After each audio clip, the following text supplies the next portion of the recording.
আসসালামু আলাইকুম রহমতুল্লাহি ওয়া বারাকাতুহু। দর্শক, আজকে আমরা আমাদের যে শপটাতে খুচরা সেল যেটা করি আর কি আমরা, তো এটা হচ্ছে আমাদের সেই শপটা।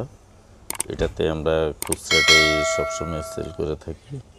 তো ঈদের পরে এখন আমাদের প্রচুর মাল আছে দোকানে। এটা আমাদের খুচরা শপ, এখানে আমরা সব কিছু করে থাকি। আর আমাদের পাইকারিটা হচ্ছে আমাদের পাশে, ওটা আমাদের পাশের দোকান, তো ওটার ভিডিও আমি তুলে ধরবো। তো এটা হচ্ছে আমাদের খুচরা যে জায়গাটাতে আমরা সবসময় এটা দিয়ে আমাদের বিজনেসটা শুরু প্রথম।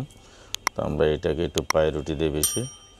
এটা আমাদের সবসময় এটাতে আমরা বসি বা এখানে আড্ডা পাড্ডা দিই। এই জায়গাটার থেকে সব কিছু করে। আর পাইকারি জায়গাটা আমাদের ভিন্ন একটা স্থানে, অন্য একটা বিল্ডিংয়ে। তো ওইখানে আমরা পাইকারি সেল করি, গস কাপড়, থান কাপড়, ওগুলো সেল করা হয় আমাদের। তো এই হচ্ছে আমার যে জায়গাটা, স্বপ্নের জায়গা এটা। তো আইটেম লাগলে জানাবেন। আসসালামু আলাইকুম।